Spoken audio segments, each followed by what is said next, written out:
uh, Her Excellency, Vice President Lenny Robredo, my co-speaker, Dr. Rene Pakibot, and a close friend of mine, Mr. John Ramos, CEO of this new group that is being launched, Premier Leadership Academy, and to everyone present here today. I will share with you my viewpoint on how to be a thought leader in these present times. Of course, the times are different these days, and given these times of uncertainty, actually is also a time of new ideas, new thinking, and how does a leader thrive under these present circumstances. So, before I proceed, I just like to ask the participants here present in this forum three questions, and I would like to request all of you to answer the questions on the chat box provided to you by the organizers. First question I would like to ask you is this: what are your feelings and emotions in the new normal? I would really appreciate to see some of your answers in the chat box provided. And from there, let me see. Anxious, yes. I can see that both anxiety, anxious, and hopeful, stressed, worried, obviously. Some are very disappointed. Very good. And it's normal to go deep into those feelings. Stressed, apprehensive, exhausted, at the same time trusting to God. This time spending more time in computers, and of course uncertainty and fear, like being scared, is normal. And of course, uh, we keep on fluctuating, meaning our ideas keep on having to change to the times, and it can be quite discomforting for many of us. Thank you so much for sharing your thoughts on this. I have a second question for those especially uh, leading some organizations. The next question I would like to ask you, if you are aware of this, what are the feelings and emotions of your people, especially if you are a person of responsibility, of your people during the new normal? Can you please share with me some of your thoughts? What you think are the feelings and emotions of the people close to you in your place of work? Afraid? Okay, they're becoming engaged. They are also scared, just like all of us, and struggling. Coping, yes. Many are very worried. Some are curious, mixed, but dominantly anxious. Very normal feeling to feel these days. Others feel isolated. That's why we have some pressures on mental health, apprehensive. Others are bored and worried and adjusting. They also express their uncertainty, their fear of the future. And I think all of these feelings and emotions that we expect from others are not far from the what we feel as well as individuals, as persons. And it's very important these days, as introduced earlier, the need for empathy, to be really aware of these feelings and emotions. And these feelings and emotions are key later to what I believe is a requirement to thought leadership. Now, last question before I like to delve into the matter, but this time based on your answers. Last question. In this context, when you have these feelings and emotions of your people paired with your own feelings and emotions, what are some of the leadership competencies that are necessary in the new future or maybe in the new normal? Can you also share with me in the chat box? Communication is very important. Yes, I agree. The need for resiliency, call for innovation, the need for flexibility, the need to care for others. Very patient at this time because transformation is not overnight. You need to be inspiring, empathetic. You need to be calm, brave. You need to influence, curiosity, sense of childhood curiosity. At the same time, keeping an open mind to many of the changes before us. Thank you so much for this ideas. Very creative. Yes, at this point, we need to be creative. No? Now, with all of this question that I have posted and the answers you have shared, let me now bring all together these feelings that we have and the feelings of the others in the need to lead people. First, it is very important to see how a thought leader must be performing or how a thought leader should be in the new future. And this is how my take is on the issue. Four important components. First, the capacity of the leader, the process to influence people, and influence them to pursue a common purpose. It is possible to have capacity and process to influence, but no following. It's possible. But we need to let them pursue a common purpose, and in the context of your answers earlier, a changing landscape. Now, a thought leader in a period of uncertainty, volatility, complexity, and ambiguity. So let's delve on each component: capacity, process to influence, purpose to pursue a common purpose, and the changing landscape. Well, don't forget, I'm an academician. So I will present this given the time provided us to share with you my thoughts on thought leadership. It's very important to first understand who we are as leaders. If you want to be a thought leader, the thought leader must be able to understand his capabilities. A good self-examination leads to good self-understanding, and with that good self-understanding, self-management is key. That is important as a component because you need to influence people. All of us work through people in order to achieve certain objectives or pursue common goals or a mission. So the process is very important these days. Not only the capability of the leader, but the process.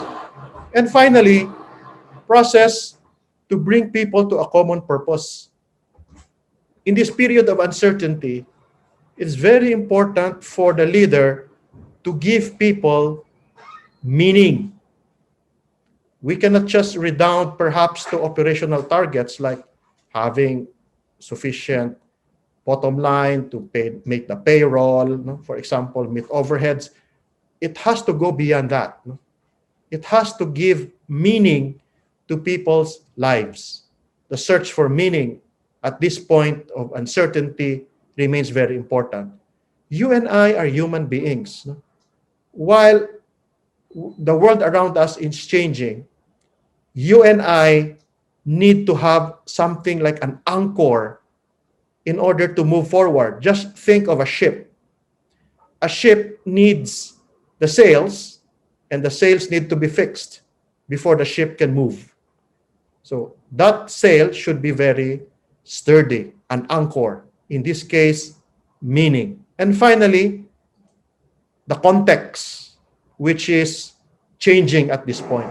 So these are the topics I would like to cover in the next 15 minutes of my discussion on thought leadership in the context of a changing world, in the context of anxiety, in the context of ambiguity, complexity, and uncertainty, and volatility. They call VUCA, VUCA, very popular word these days. Let me now dwell first on the leader. You as leaders, perhaps. By the way, let's talk about the landscape. What is happening to the landscape? Uh, Before we dwell to the leader, I have certain uh, what we call factors that drive changes in the landscape. I refer to them as megatrends. And let me share with you these megatrends very briefly because we do not have much time to elaborate on them, but I'm almost sure you will be able to agree with me on these trends. Definitely the shift to digitization. It has accelerated while the world was moving towards that. The digitization was accelerated when the pandemic struck the whole global community. So all of us, this digitization is creating so much disruption in many sectors of society, including education. I'm sure your work at this point is either benefiting from digitization or moving towards that, or your business models are being appended by the need to transform it towards digitization. We have to admit what is happening now is stakeholder activism. They are not just interested with products alone. Many of the stakeholders these days would like to see positive impact.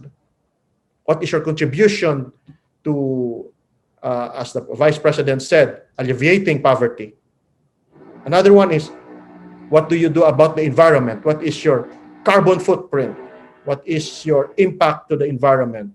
What many things. How about human rights? How about inclusiveness?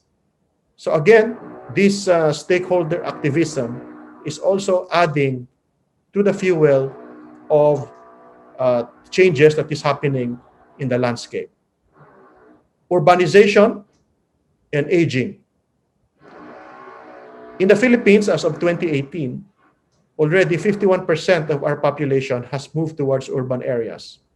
It is projected that by 2030, almost 60% of many economies will have their population in urban centers, and that will also create another set of disruption as well. Well, a large swath of the world is also facing aging.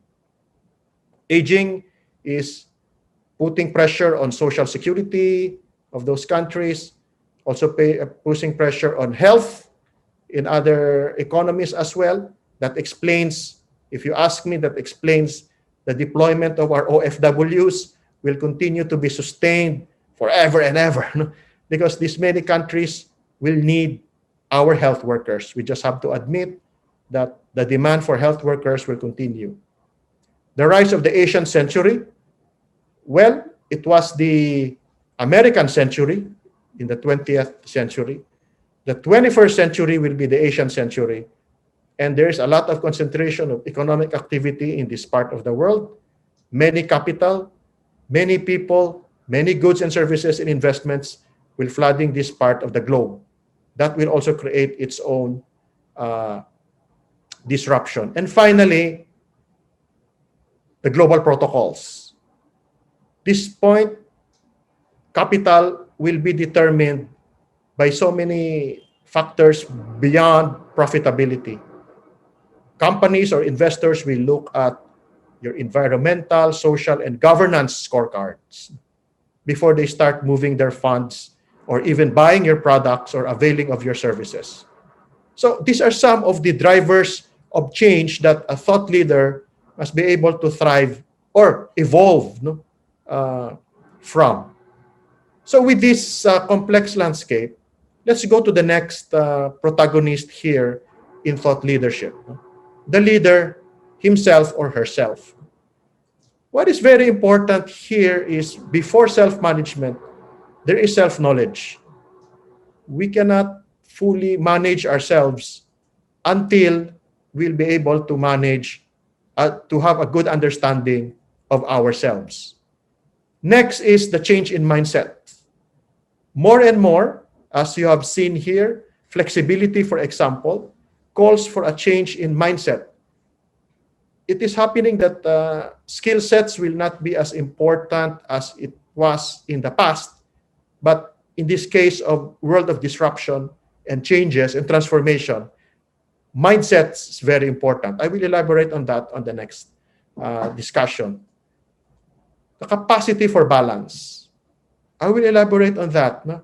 The leader cannot be purely an expert on one field. A thought leader must be able to have a capacity for balance. I will elaborate on each of these items as we go along. So self-knowledge and self-mastery is very important. In this case, in this time of pandemic, the first thing that must come to mind to us, to a leader who is a thought leader, for example, must be the awareness of his limits or her limits. No one has the answer to all of these problems, to all of the concerns that is needed, for example, in transformation.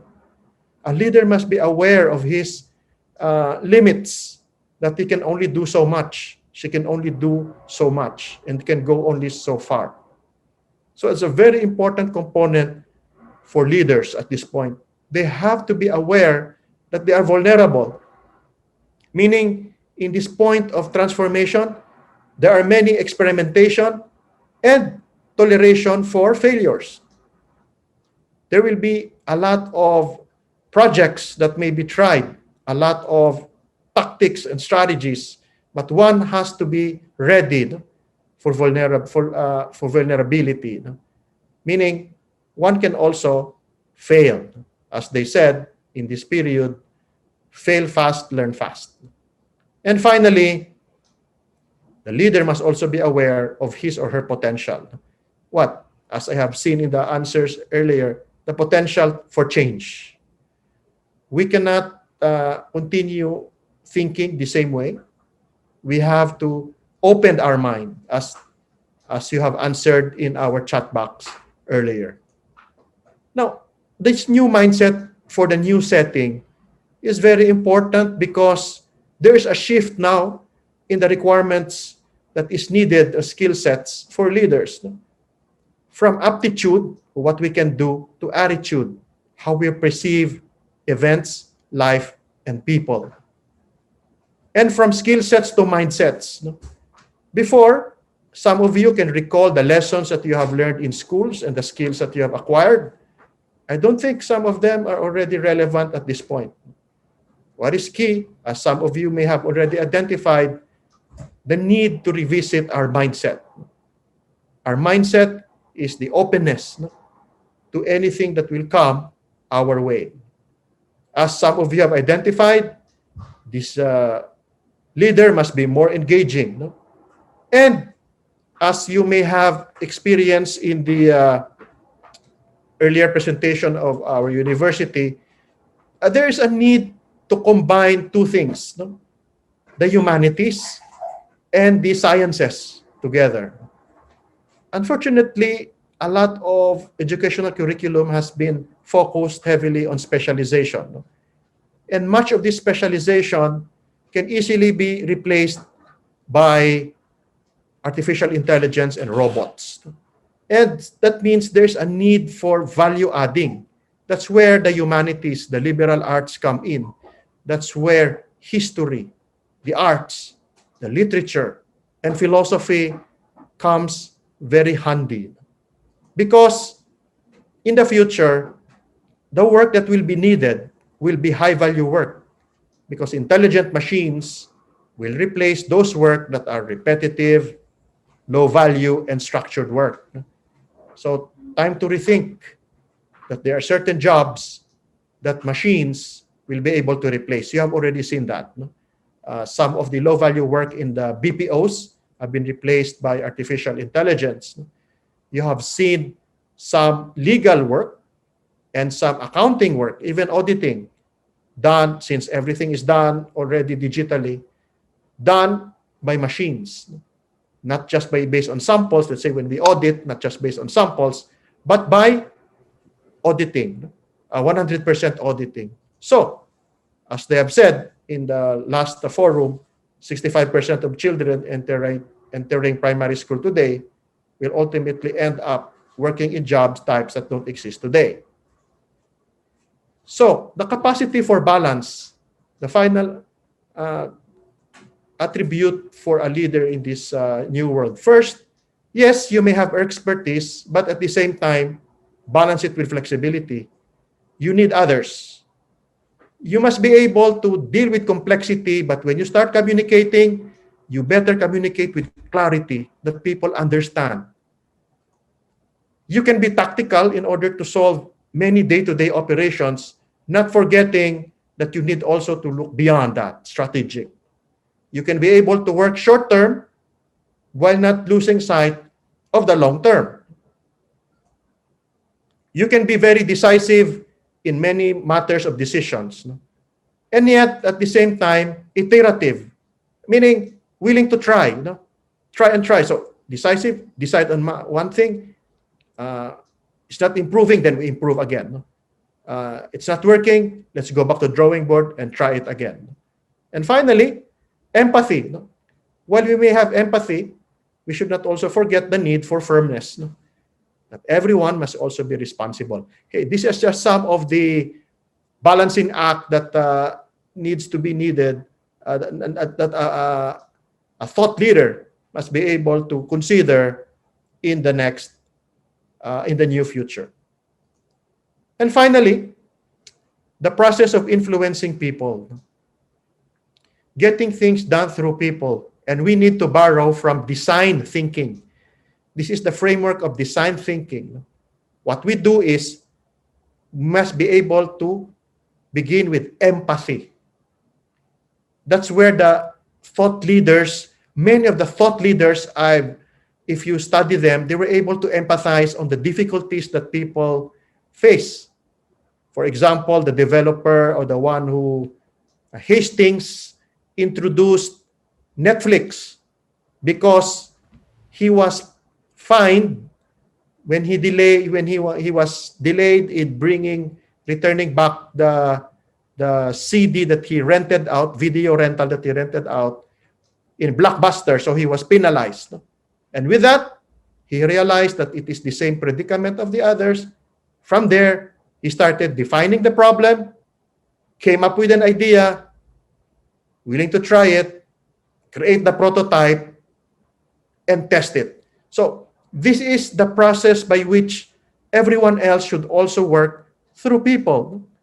They must be able to empathize, define, ideate, prototype, try it, and test it. You can actually see the ideas that they come about, but sometimes these ideas, when they are tested, they are not working. That's why some of the applications that we have patches. They send patches to correct it because they saw problems.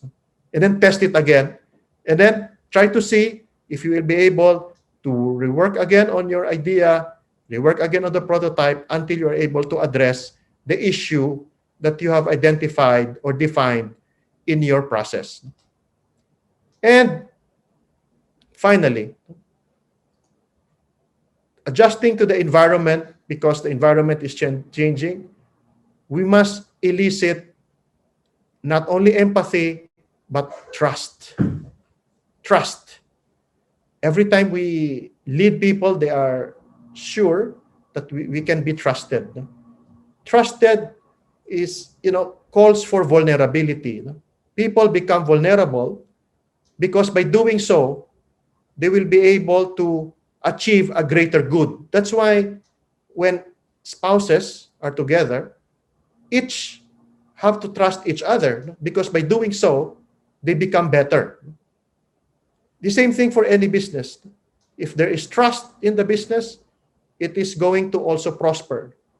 As they said, if there is trust, the more trust there are, the lesser will be or the less thick will be the documents, that is between two parties. And then, communication and coordination, especially in a blended environment. Everything is digital, and sometimes there will be a call for face-to-face. They have to be capable on working along that line. And then you will be able to come up with a design that or redesign your organization or your business processes or whatever is necessary in order to achieve or come up with those ideas that you have generated uh, when you were defining the problem. And then willing to experiment. This is a period of uncertainty, and no one can really be certain about their activities, no? And the outcome of their activities, and yet they're willing to try it. Experimentation, and finally, the capacity to implement, no? The execution. So, if you look at it, a thought leader has to go through certain, uh, especially in the new normal, no? Certain what we call competencies, no? That gives him the capacity and the process to influence people, no? To influence them to pursue a common purpose, to give them meaning amidst a changing landscape. And that, I suppose, will end my ideas on thought leadership in this brave new world playbook, no? Uh, the new future. Thank you so much, and have a pleasant day to everyone.